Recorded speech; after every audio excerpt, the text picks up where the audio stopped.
En fait, aujourd'hui, pendant le culte, on a parlé de comment faire son deuil. Mais on a dit que le deuil, c'était toute situation par laquelle tout le monde passe, hein, même les enfants. Hein. Oui. Tout le monde passe par là. C'est ça, non? Oui, c'est ça. Oui, exactement. Et durant ce culte-là, elle a dit que le deuil, c'était le fait de perdre un être, une chose, une relation. Et donc, moi, j'aimerais savoir concrètement, vous avez vécu ça comment? Comment vous avez vécu votre deuil en Christ? Hein? Alors, moi, par contre, je rends grâce à Dieu. Hein. Parce que le message de jeudi m'a beaucoup parlé. Déjà, mon travail, j'ai été licencié. J'étais licencié. J'étais manager dans une boîte de la place. Et mon frère me proposait souvent du boulot, de chauffeur, d'assistant. Jamais, qui moi, non, jamais. T'es quand même manager. J'étais manager quand même. C'est ce qui Il me propose d'être chauffeur, j'ai dit jamais. Mais vraiment, aujourd'hui, le message, en écoutant, de faire son deuil, j'ai compris que j'étais encore dans le deuil de mon ancien boulot. Et gloire à Dieu, avec le message, ça m'a permis de comprendre qu'il faut faire le deuil. Et on peut commencer avec un travail simple. On peut repartir avec n'importe quel boulot. Et je crois que le Seigneur peut faire progresser. Mon frère, ton humilité. Amen. Ok, donc moi par contre, j'avais perdu ma grande sœur et lorsque le pasteur a parlé, j'ai réalisé qu'à l'époque, bon, déjà je savais que lorsqu'on est en deuil, on doit tout faire pour ne pas demeurer dans le deuil. Et à des endroits où je me retrouvais, souvent j'avais envie de pleurer, mais j'ai réalisé que je devais me retenir. Et effectivement, lorsque le pasteur enseignait, j'ai réalisé qu'effectivement, sortir de son deuil, c'était un choix, c'est une décision. Exactement. Voilà, dit que c'est bon, c'est vrai, c'est arrivé, mais je dois me retenir et décider d'arrêter. Ah, c'est fort. Ah, bravo. Pas facile, mais c'est compliqué. C'est pas facile. Bon, moi, c'est plus une situation qui est assez gênante, notamment vis-à-vis de mon épouse. Et c'est récemment, en fait, je me suis rendu compte que à chaque fois qu'elle me proposait du poulet, enfin la poule, pardon, ou du lapin, ça m'énervait. Et c'est un peu gênant. Et je me suis rendu compte que plus jeune, en fait, on nous avait fait manger en fait du lapin, mais on était jeunes, mes frères et moi. Et comme on aimait beaucoup une tante qui était en Côte d'Ivoire, on nous avait dit non, écoutez, ça c'est du poulet qui vient de Côte d'Ivoire, c'est du poulet de Côte d'Ivoire. Mais elle avait tenu la poule. Bon Dieu. Non, c'était le lapin. Et du coup, je me suis rendu compte qu'à chaque fois que mon épouse me proposait du lapin ou de la poule, ça m'énervait. Parce que je repensais à ce mensonge-là. Voilà, et c'est resté. Et en parlant, j'ai envie de faire ce deuil-là. Donc aujourd'hui, quand elle me proposera du lapin ou de la poule, mais je pense que je laisserai le mensonge derrière et je mangerai ça. Ça raconte beaucoup de choses. Ouais. Mais comme elle peut te proposer la poule, c'est un peu gênant. Bon Dieu, au lieu du poulet. Je ne peux pas dire que le poulet était trop mince. Si tu as raté le goût, non, c'est un peu gênant, mais c'est ça. Chacun a ses expériences. Et sois fortifié, grâce au message, je fais le deuil de cette histoire. Amen. Ouais. Là, c'est fort.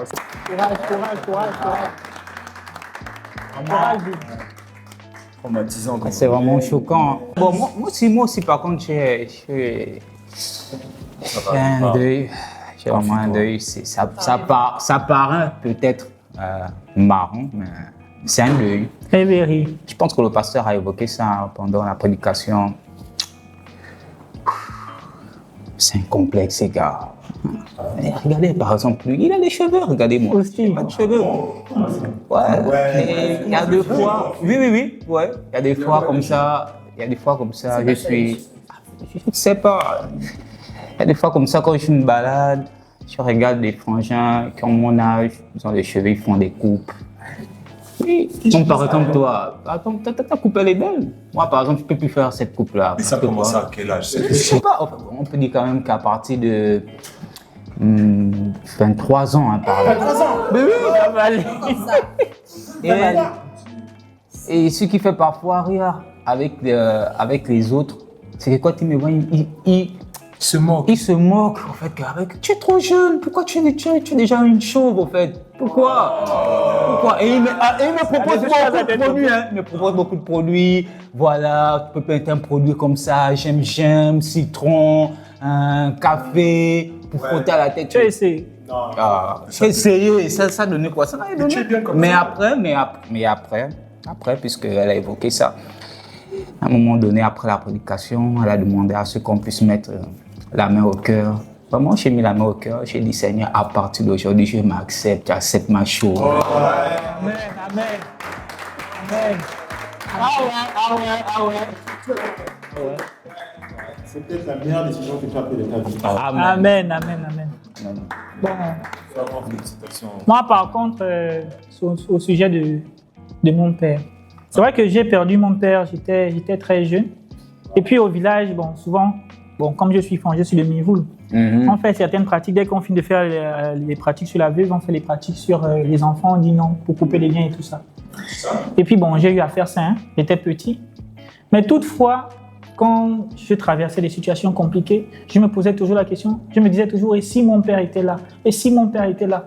Et aujourd'hui, j'ai compris que, en fait, je n'ai jamais fait le deuil de mon père. C'est vrai que j'ai eu à faire ces pratiques-là et tout le reste. Mais si à chaque fois, je me retrouve en train de dire, si mon père était là, c'est que dedans de moi, je n'ai jamais accepté ça. Et donc là, vraiment, j'attends la suite du message, quoi. Parce que je veux vraiment guérir de ça. C'est ça, en fait.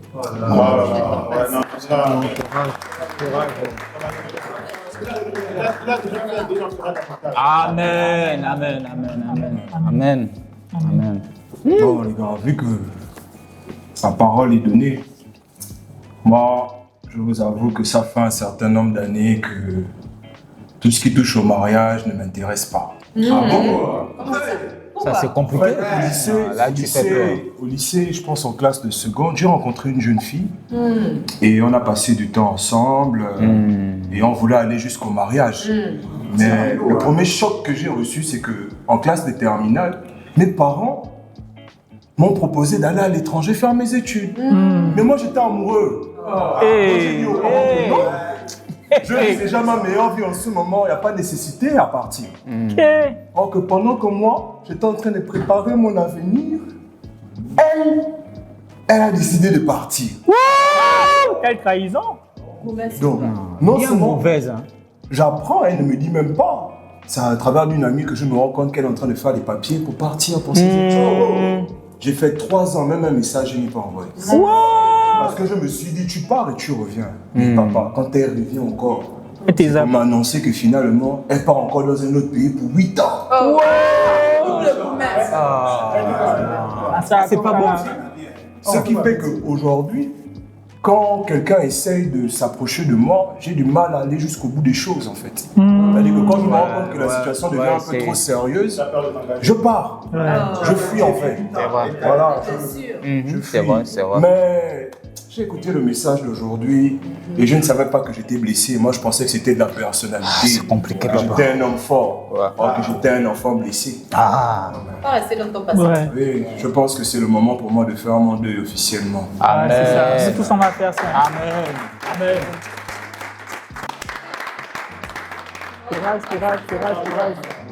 Ça va aller, frère. Ça va aller. Hein? On regarde devant. Il n'y a rien, on continue. Voilà, c'est ça. Ah, mais après avoir entendu tout ce que vous avez eu à dire, ben moi, ce que j'ai à rajouter là-dedans, c'est que moi, j'ai été marqué plus précisément par le message « Sors de la matrice ». Oui, j'ai été touché par « Sors de la matrice ». Surtout la prédication du pasteur, surtout la partie de l'adoration, surtout quand les chanteurs ont chanté le chant « La matrice est dans le sang de mon papa ». La prédication sort de la matrice, non? C'est ça qui m'a parlé de comment vous faites son deuil, toi tu es en train de parler de changer. Excusez-moi les gars, je savais pas, en fait je me suis trompé. Ton cas est grave. Excusez-moi, ouais, je me suis trompé. De quoi? Je me suis trompé, excusez-moi. Reste concentré. Non, les gars, sinon, il y a quelque chose qui a interpellé mon attention. Ah bon, c'est quoi? Mon frère, Joe, tu es sûr que tu as laissé ça derrière? Tu es le seul à tête levée pour aller voir directement le petit. Non, non, tu as dit que tu laisses ça derrière. Laisse ça. Laisse-le. Il a ses cheveux. Non. Hein? Non. Laisse ça. Oui, non, laisse ça. Mon frère, laisse. Il a les cheveux, laisse-le. Laisse-le à Dieu.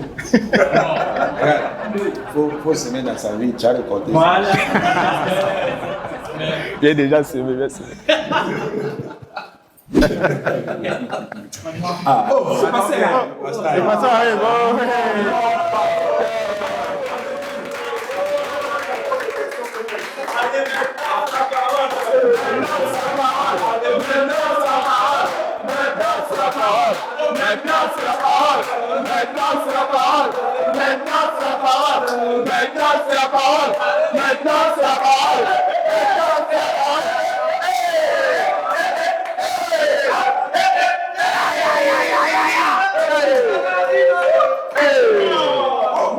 C'est un peu de dépasser là. Ah. Je vais vous parler de quoi? Bonjour à tous. Bonjour. Oh, bonjour, pasteur.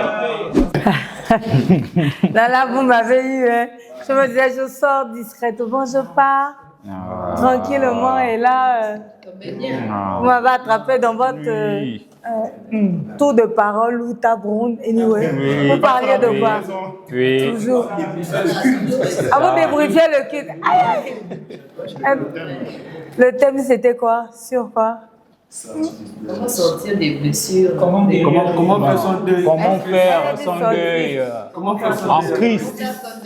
Comment faire son deuil en Christ? Waouh, ah d'accord, je suppose que chacun a échangé sur ses deuils personnels. Oui, pasteur. Et tout. Ok, mais donc c'est bon, alors je peux partir? Non. Fermez la porte. Fermez la porte. Vous voulez la suite? Oui. Est-ce que vous qui nous suivez, est-ce que vous voulez la suite? Aïe, on entend rien, vous avez entendu? Non. Est-ce que vous voulez la suite? Ah, non, Là, on a entendu.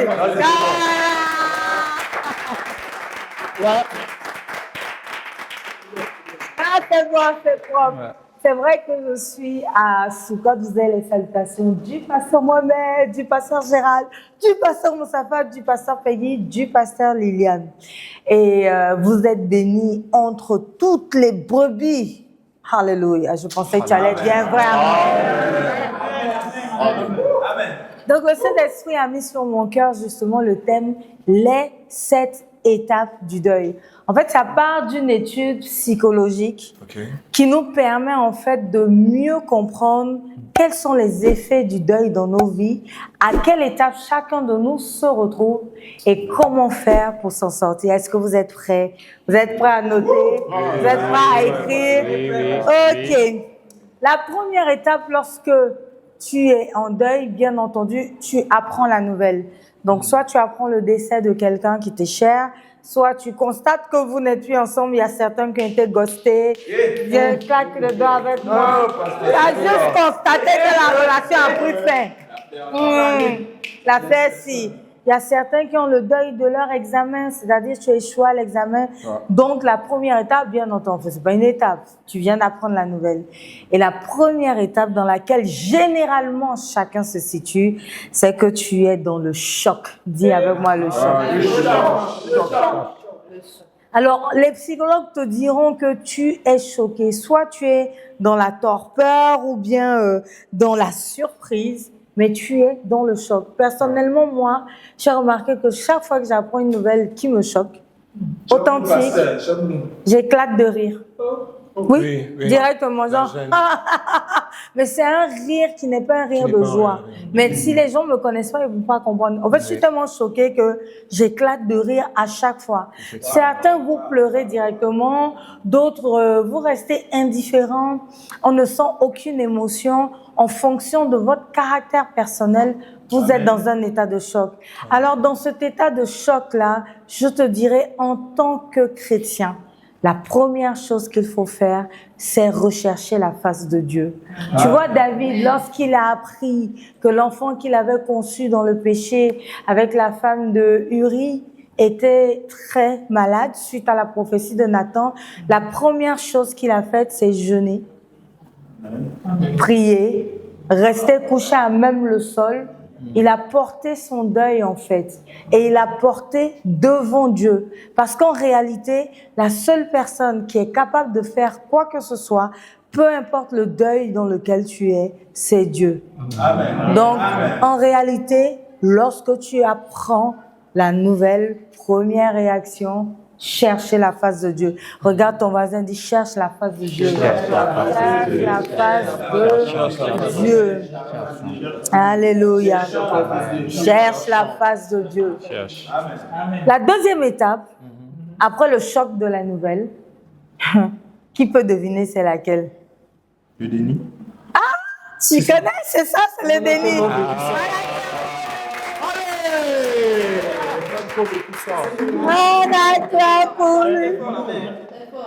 Ah, il en a parlé tout à l'heure. Je sens un esprit de gourmet.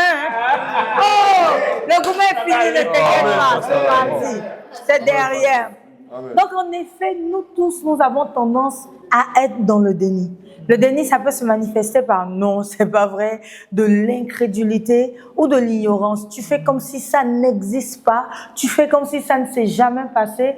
Tu es tout simplement dans le déni. Dis voisin. Es-tu dans le déni? Es-tu dans le déni? Êtes-vous dans le déni? Êtes-vous dans le déni? Toi qui nous écoutes. Es-tu dans le déni? Le déni, c'est nier, en fait, j'en sais pas là. Par exemple, on vient de t'annoncer que tu as perdu ton travail. Le lendemain, tu te réveilles, tu t'habilles comme si tu vas au travail. Tu es dans le déni. Ça arrive, hein? Oh, tu viens de rompre avec la fille, mais tu n'es pas au courant, en fait, tu n'as pas accepté. Donc, le lendemain, tu appelles. Pire, tu appelles, mais si, attends, pire, tu vois une robe, tu dis, tiens, ça lui irait bien, tu l'achètes. Ça te parle. Ouais. Ça te parle. On dirait, on se communique. Non, c'est un déni, en fait. Donc, il ne faut pas, en fait, ignorer cette étape du déni. Lorsque tu es dans le déni, j'ai envie de te dire, il faut te contraindre à te réveiller. Donc, lorsque tu es le déni, qu'est-ce qu'il faut faire selon la Bible? Faut prier encore. Non, il faut chercher la face de Dieu et puis surtout, essayer de retrouver dans la Bible un exemple qui te rappelle le tien. Et j'aime trop la parole du Seigneur. Si c'est un décès, un deuil, des pertes, mais vraiment choquantes, il faut absolument que durant cette période-là, tu médites la parole, tu médites Job. Tu comprends, non? Si c'est une rupture amoureuse ou peu importe, tu peux lire par exemple Cantique des Cantiques pour voir qu'est-ce que la Bible dit par rapport à l'amour. En fait, tu es obligé de te mettre dans une période dans laquelle tu te mets face à des écrits et ce sont les écrits bibliques. Donc, face à ce que tu as perdu, il faut absolument que tu médites l'histoire ou l'exhortation dans la Bible qui ressemble à la situation que tu vis, même si tu fais un déni. Le déni est une phase obligatoire et elle va passer. Parce qu'à beau être dans le déni, tôt ou tard, tu vas finir par accepter la nouvelle. Donc ça peut te prendre, certains, ça leur prend 1 heure, d'autres 1 semaine, d'autres 1 mois, mais arrivé un moment, tu vas descendre. Regarde ton voisin et puis dis-lui descends. Descendons. Donc, après le choc, on passe au déni. Après le déni, on passe à ce qu'on appelle la frustration. J'aime bien ça parce que le pasteur Mohamed a un enseignement sur la frustration de la foi. Parce que tu peux faire aussi un deuil dans ta foi. Genre, tu as un sujet de prière qui depuis là n'est pas exaucé. Au début, tu as un choc, tu es choqué. Après, tu es dans le déni. Après, tu es dans la frustration. Concernant un deuil, un décès ou la perte de quelque chose, la frustration se manifeste souvent par de la colère contre soi-même, la colère contre la personne qui, selon nous, serait responsable de cette perte-là. Et surtout, à ce moment-là, on a tendance à se culpabiliser. On entend des voix où on repasse en nous tous les souvenirs, toutes les actions, les paroles, tout ce qui s'est passé, qui a fait qu'aujourd'hui, on se retrouve dans cette situation. Si quelqu'un est décédé par maladie, tu auras l'impression que tu n'as pas fait ce qu'il fallait pour qu'il n'en soit pas là. Tu portes un poids de la culpabilité. Tu es frustré contre toi-même. Certains sont frustrés contre la personne qui est partie parce qu'ils estiment qu'elle aurait pu éviter, qu'elle aurait. Certains se sentent tout simplement responsables de tout ce qui leur arrive. Donc, tu es dans une étape de frustration. Cette étape-là, elle est extrêmement délicate. Et il faut y faire attention. Parce que c'est à ce moment-là qu'on va bien vivre son deuil ou qu'on va s'enfoncer dans son deuil. Si tu as tendance à accuser quelqu'un, que tu le veuilles ou pas dans ton cœur, tu ouvres la porte à l'aigreur, à la colère, à, j'ai envie de te dire, l'envie. Parce que quand c'est une fille qui vient de rompre avec toi, tu as envie d'être avec elle. Tu vois. Donc, ta frustration, en fait, te crée une dépendance qui ne te permettra pas d'en sortir. Il faut savoir dire au revoir. Et pendant la frustration, déjà, je l'avais dit dans Comment guérir des blessures émotionnelles, il faut activer le mode Adam, Ève, le serpent. L'homme prudent voit le danger venir de loin.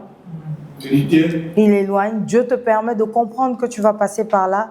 La meilleure des choses, déjà, ne jamais accuser l'autre. Deuxième chose, la culpabilité est l'arme principale du diable. Parce que le si j'avais, non, j'aurais pas dû, non, ne confonds pas la repentance liée à la conviction de péché, de justice et de jugement du Saint-Esprit. Lorsque le Saint-Esprit vient te convaincre de justice, de jugement et de péché, qu'est-ce qui se passe? Le péché vient du mot Chata. Salomon est là. Non, laisse ça dedans, vraiment. Ça vient de quel mot? Chata. Et chata vient d'où? Manquer le but. Yes. Le but, Ouais. ouais. Regarde ton voisin dit. Manquer le Et but. pas il dit chata. Chata. Mais j'aime pas, je trouve que c'est bizarre, chata. Anyway. Manquer le but. En fait, le Saint-Esprit vient te montrer comment est-ce que tu as posé des actions qui t'ont fait manquer le but. Amen. Quand il te convainc de justice, c'est une façon, il est capital que tu reconnaisses que ce qui t'arrive, c'est Dieu qui l'a permis. Amen. C'est une justice. La justice de Dieu, il y en a. Amen. Tu comprends? Et de jugement, ça veut dire que Dieu te révèle comment il voit la situation, comment il te voit. C'est ça en fait, être convaincu de justice, de jugement et de péché. Le jugement de Dieu, c'est-à-dire comment Dieu voit cela. Il y a eu des situations où moi personnellement, j'ai toujours cru que c'était l'autre le problème. Quand le Saint-Esprit ouvre mes yeux, je me rends compte à quel point j'étais le seul problème. Quand le Saint-Esprit te convainc de justice, de jugement et de péché, ça te permet de voir que tu as manqué le but et que vis-à-vis de la justice de Dieu, Dieu a permis que ça t'arrive à cause des actions, des choix, des décisions. De tes décisions, les tiennes. Quand il te convainc de jugement, ça te permet d'avoir la lecture de Dieu sur la situation, sur toi-même, ta vie. Et à ce moment-là, tu peux te repentir. Amen. Donc attention, la culpabilité n'est pas de Dieu. Et la C'est ça, parce que- Amen. c'est ça. Amen. Je viens de, voilà, je viens de finir, c'est ça, je viens de finir, toi qui, donc, pardonnez mes balbutiements. Voilà. Donc là, comme va afficher le verset, et celui que j'aime beaucoup, que je partage en particulier avec toi, c'est Romains 14, verset 23. En fait, c'est Paul qui parlait à ceux qui disent non, on peut manger les viandes sacrifiées aux idoles, non, on ne peut pas manger. Et j'ai trop aimé ce que Paul, il a dit dans 23, mais celui qui a des doutes au sujet de ce qu'il mange est condamné, parce qu'il n'agit pas par conviction. Tout ce qui n'est pas le produit de conviction est péché. Amen. Et l'autre verset que j'aimerais partager avec vous, C'est Jean 16, verset 8. On prend nos Bibles, lis ta Bible, prie chaque jour, prie chaque jour. Prie chaque jour. Lis ta Bible, prie chaque jour. Si tu veux grandir. Yes. Amen. Donc allons dans Jean 16, 8. C'est Jésus qui parle. Il dit, et quand il sera venu, il parle du Saint-Esprit, il convaincra le monde en ce qui concerne le péché, la justice et le jugement. Donc, Jean 16, 8. Il faut vraiment sortir. En fait, la culpabilité n'est pas de Dieu. Dès que tu ressens de la culpabilité, sache que c'est le diable. À cette étape-là, en fonction de comment est-ce que tu vas te comporter, tu pourras remonter la pente ou t'enfoncer davantage dans ton deuil. Celui qui aura tendance à accuser la chose ou la personne, selon lui, responsable de cette perte-là, c'est-à-dire tu mets le doigt sur quelqu'un d'autre, tu t'enfonces dans la culpabilité, dans la tristesse, parce que tu te sens coupable d'avoir laissé quelqu'un te berner, en fait. Donc, tu ne remontes pas, parce que le deuil est une étape. Et le fait d'accepter, en fait, à cette partie de la frustration-là, de reconnaître que, Amine, c'est ma faute. Comment j'ai manqué le but? Donc, comment j'ai péché? Quelle est la justice de Dieu dans ce qui m'arrive? Il est capital d'accepter que tout ce que Dieu fait est bon. Amen. Ce n'est même pas à discuter. Peu importe ce que tu vis. Regarde, je te donne un secret. Moi, quand je traverse un truc que je trouve injuste, que j'ai envie de crier au monde entier, injustice, je répète juste ce que mon père m'a appris quand j'étais plus jeune. Il nous disait toujours, tout ce que Dieu fait est bon. Tout ce que Dieu fait est bon. Répète-le avec moi. Tout ce que Dieu fait est bon. Encore. Tout ce que Dieu fait est bon. Encore. Tout ce que Dieu fait est bon. Il n'y a rien à dire dessus. Peu importe les circonstances. Il a un meilleur projet pour toi demain. C'est Dieu. Non négociable. C'est non négociable. Tout ce que Dieu fait est bon. Dans les pleurs, tout ce que Dieu fait est bon. Dans le deuil, Tout ce que Dieu fait est bon. Amen. Lorsque dans ta période de frustration, tu arrives à passer en fait à la lumière du Saint-Esprit, donc à faire péché, justice, jugement, et à reconnaître là où c'est toi, à reconnaître là où Dieu a permis, à reconnaître que tu as manqué le but. Amen. À ce moment-là, tu es dans la meilleure phase pour remonter la pente. Parce que le deuil est là pour t'apprendre une leçon. Il ne faut pas rester dans cette étape. Il faut en sortir. Je récapitule donc. À première étape, apprendre la nouvelle. On veut t'entendre. Quand tu as appris la nouvelle, quelle est la première étape? Le choc. Dis à ton voisin, toi aussi, c'est le choc. C'est le choc. Tout de suite.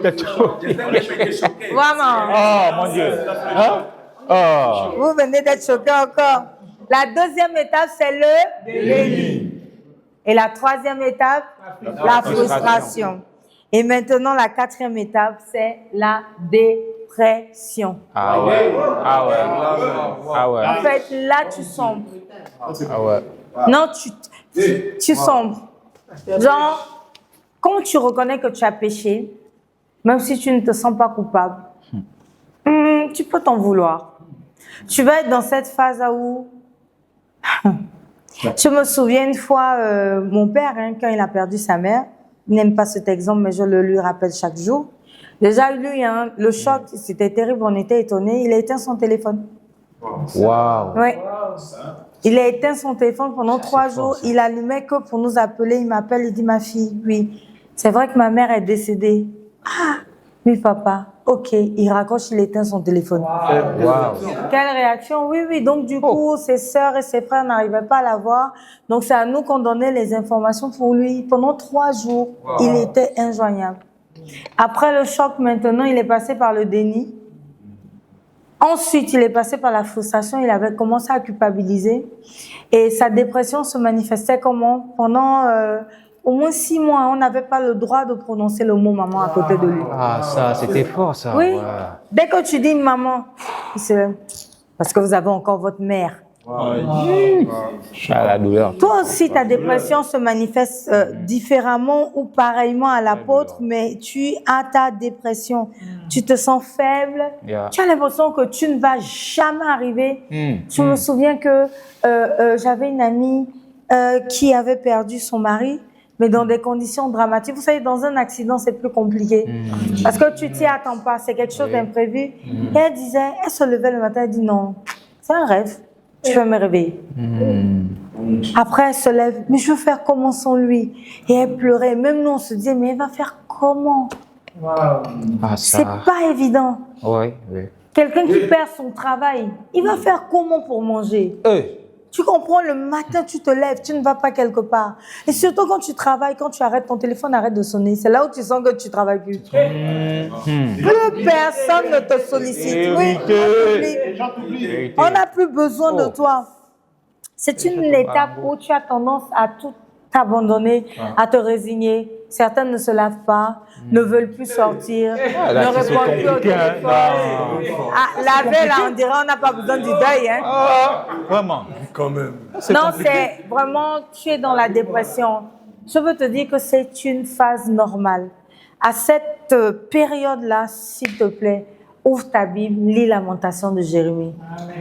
Parce que comment un gars peut dire que celui-là qui a annoncé à mon père que c'est un garçon soit maudit, que le jour de ma naissance soit maudit.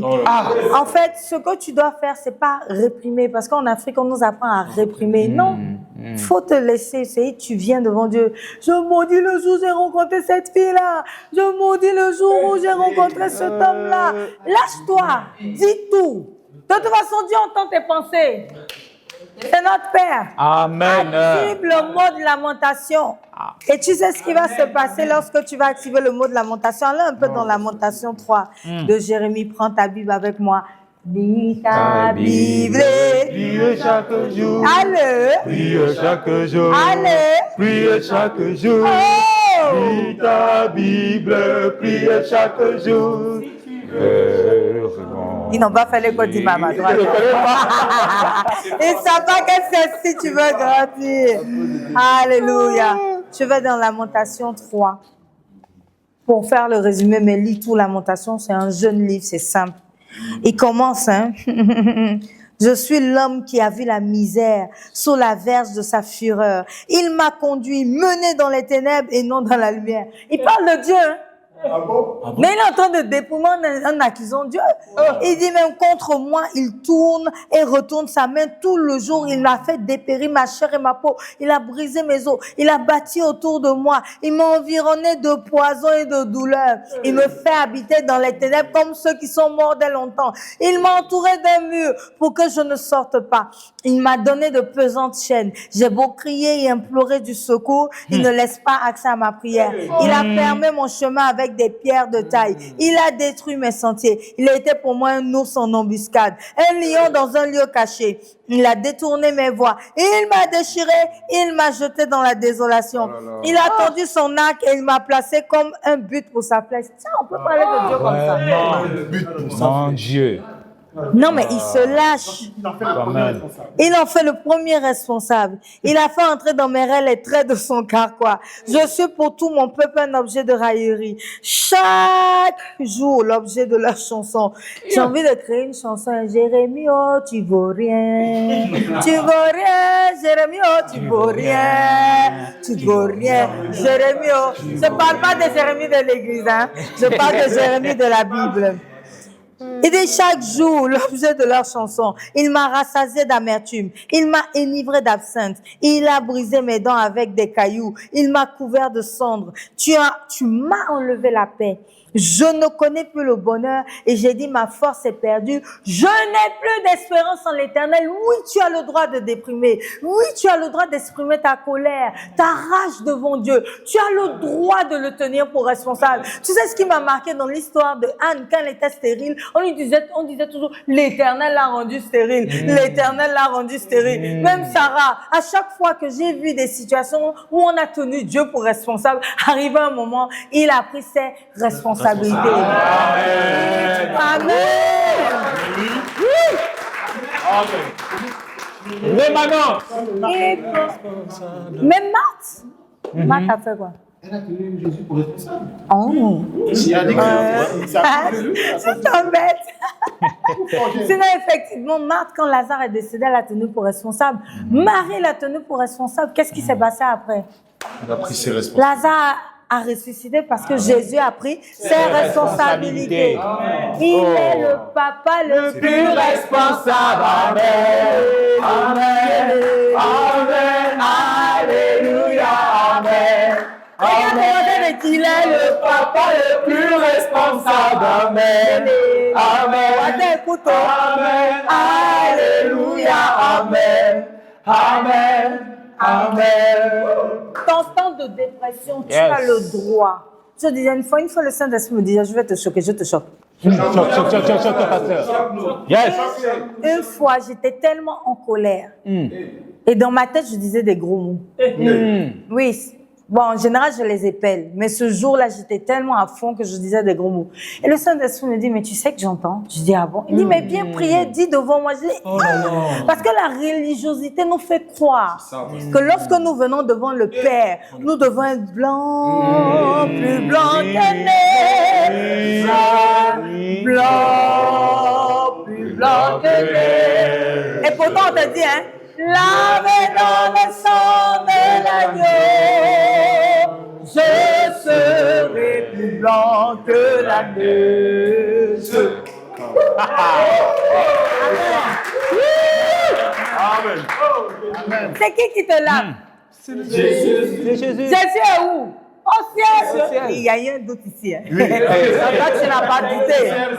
Jésus au ciel ou dans le cœur ou whatever. Mais je veux dire, c'est dans la présence du Seigneur qu'il y a la sanctification. Amen. Donc, si tu dois déprimer, si tu dois zailler, comme on dit en Côte d'Ivoire, si tu dois disjoncter, fais-le dans la présence du Seigneur. Amen. Tu viens, Seigneur, si on colère.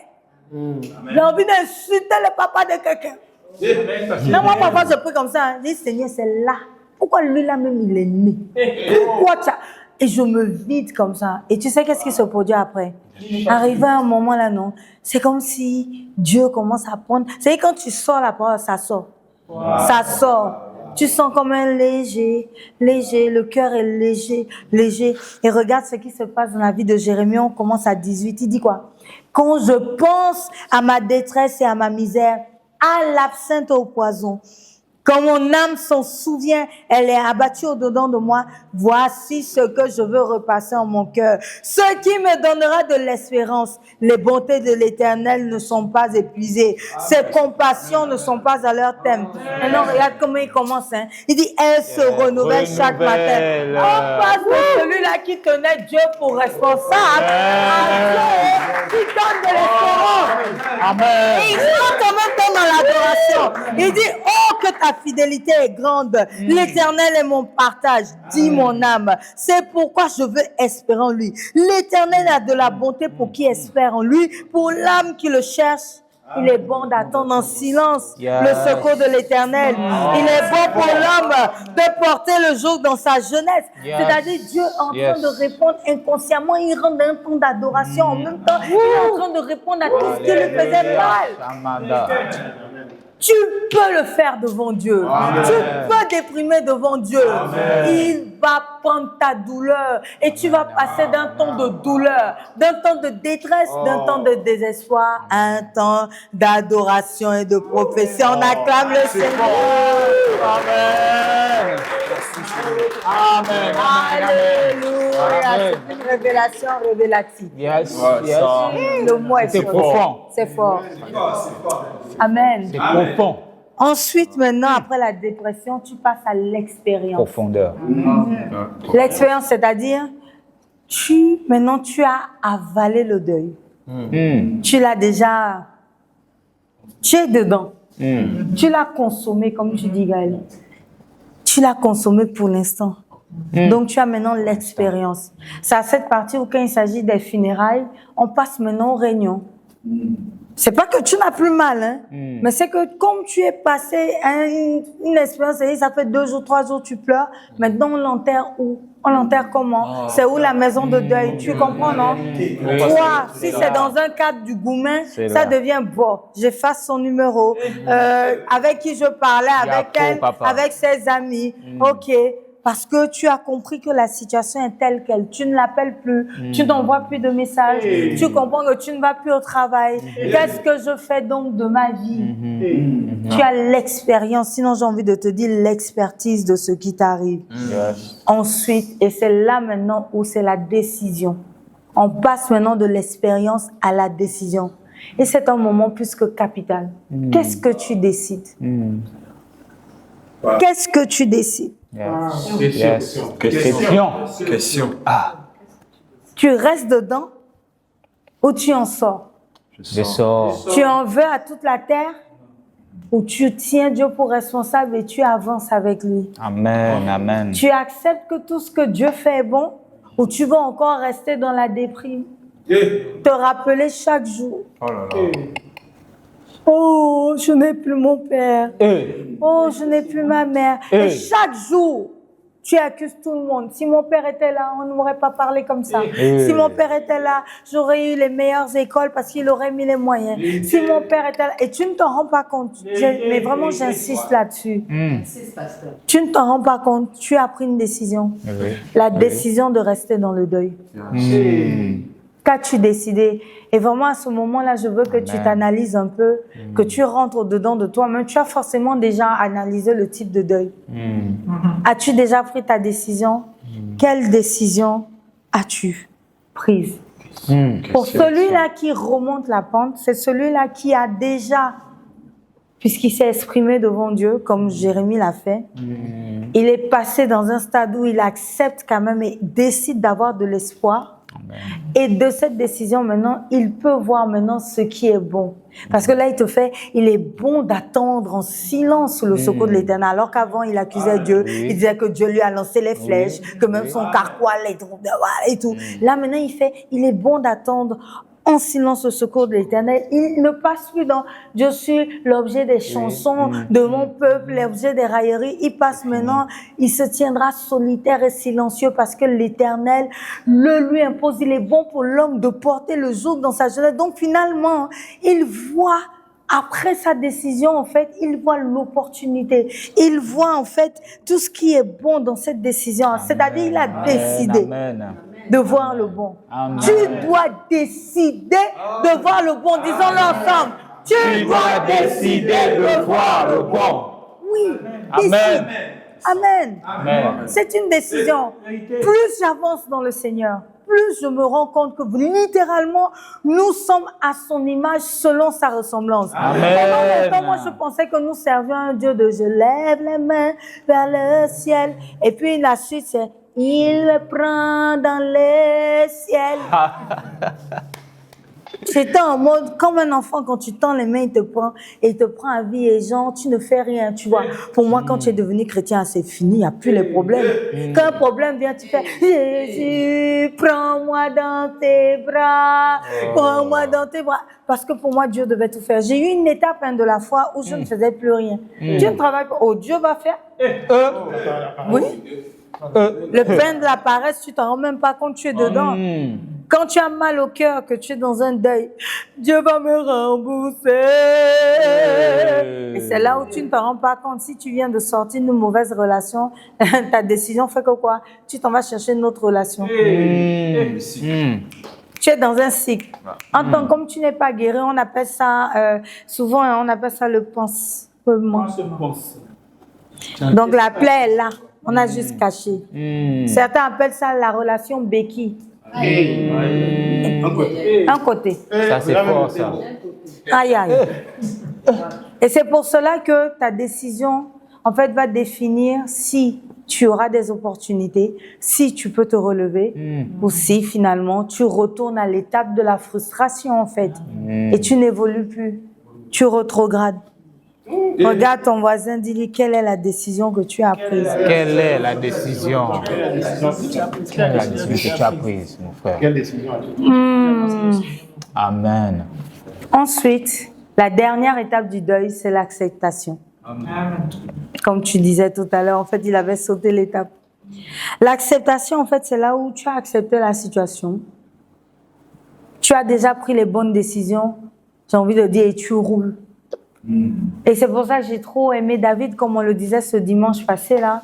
David, lorsqu'il a appris que l'enfant est décédé, il s'est nettoyé, il a changé de vêtements, il a commencé à manger. Regarde Esther, Esther, pardon, Anne, merci, comment tu as su? Anne, je suis marquée, hein. Elle vient, exactement le même chemin. Elle vient pleurer devant le temple, en fait, dans la présence du Seigneur. Parce que quoi, Pénina l'a encore mortifié pour lui dire, oh Anne, oh, femme sans enfant, et il t'aime comment? Tu n'as aucun enfant? Et donc quoi? Le deuil, le choc, le déni, puisqu'elle a eu un temps où elle a tenu. Hein? Oui. Ensuite, maintenant, la frustration, whatever. Et quand elle arrive devant le trône de Dieu, elle commence à répondre son âme. La Bible dit que tellement que sa bouche remuait à cause de la douleur, le prêtre sacrificateur Élie de service a cru qu'elle était bourrée. Et des femmes, fais passer ton vin, disons jusqu'à quand tu vas être bourré. Et celle-là dit, non, mon Seigneur, ta servante est simplement dans le gourmet. Dans le deuil. C'est le deuil qui fait pleurer. Oh, ça fait pitié. Et donc, du coup, quand il réalise qu'en fait, c'est vraiment la douleur qui l'a fait réagir comme ça, qu'est-ce qui se passe? Il lui dit, va. Et que le Dieu d'Israël exauce la prière. Oh, l'académie Il faut t'inscrire. Il doit faire quoi? Il va s'inscrire à l'académie d'honneur. Amen. Prochaine section. Amen. Et ce qui me marque le plus, c'est que la Bible dit son visage ne fut plus jamais le même. Amen. Elle a cru en la parole. Elle a accepté cette information, elle a décidé que c'était vrai, elle s'est relevée, elle n'a plus jamais été la même. L'année qui a suivi, elle a attendu de sevrer d'abord l'enfant et elle est venue donner Samuel. Amen. C'est fort. C'est fort, hein? Yes. Tu as vu comment Dieu est bon? Dieu est bon. Alléluia. Dieu est bon. Alléluia. Dieu est bon. Alléluia. Dieu est bon. Alléluia. Yes. Amen. Mérite la gloire, papa. Amen. Il faut absolument que tu sortes de ton deuil. Amen. On a vu dimanche passé pourquoi il faut sortir du deuil. Donc je t'en... C'est ça, pasteur. C'est ça. Get Amen. out. You just have to get out from this situation. Yeah. This is not what God has for you. God has better things for you. Yes. Hallelujah. Do you feel it? Do you feel the atmosphere? I can feel. Amen. Amen. Dieu a des projets de bonheur et de paix pour toi afin de te donner un avenir et de l'espérance. Amen. De l'espérance. Amen. Regarde ton voisin, dis on sort du deuil. Sortons, man. Sortons. Amen. Et avec moi, tu vas faire cette prière-là pour sortir définitivement de ce deuil. Esprit de Dieu, je viens d'entendre les différentes étapes que les hommes, suite aux expériences de vie, ont pu nommer. Et dans la Bible, nous voyons bien toutes ces étapes-là. Saint-Esprit, tu as permis à chacun de savoir à quelle étape il se situe. Je prie, éternel Dieu de grâce, afin que tu lui donnes la force de pouvoir avancer et de pouvoir sortir de ce deuil, afin de pouvoir, comme Job, constater que Dieu lui a donné encore mieux et que, effectivement, Dieu a encore fait. Amen. Ne l'oublie pas. Tôt ou tard, peu peu importe la durée de la nuit, le jour va se lever. Peu importe les pauses que tu traverses, elle va prendre fin. Amen. Ceci n'est point pour la mort, mais ceci est pour la gloire de Dieu. Yes. Alors que tu traverses une situation qui ne te tue pas, ceci est pour la gloire de Dieu. Amen. Ce qu'il faut Ça, c'est pour faire, moi. fais comme Jérémie, il commence d'abord, voici ce que je veux repasser en mon cœur. Tu vois, il y a une décision. Il y a une décision. Repasse les paroles en ton cœur. C'est pour ça que j'insistais pour dire, il faut beaucoup méditer la parole du Seigneur, surtout les histoires qui te rappellent les tiennes. Repasse en ton cœur. Moi, je me souviens toujours, mon père nous disait, tout ce que Dieu fait est bon. Chaque fois, en grandissant, que je me suis retrouvée dans des situations, mais vraiment invivables, j'étais là. Tout ce que Dieu fait est bon. Tout ce que Dieu fait est bon. All things are working for my good. Alléluia.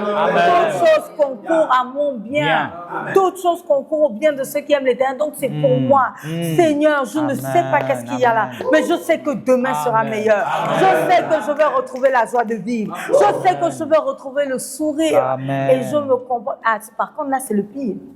Tu comprends la partie où David dit, oh mon âme bénit l'Éternel. C'est un ordre. C'est à ce moment-là où, là maintenant, arrive un moment, je dis, mon âme, tu as pleuré un mois, non? Ok, nous, on a pleuré. C'est bon, c'est fini. Il y a un temps pour pleurer, il y a un temps pour rire. Amen. Là, maintenant, c'est le temps pour rire. Ne te laisse pas faire, relève-toi. Relève-toi. Sors.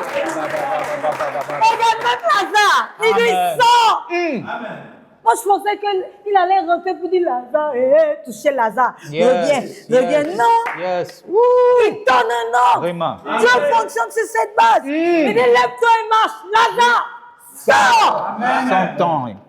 C'est fini. Lève-toi. Sors de ce deuil. Ensemble, on dit, sors de ce deuil. Amen.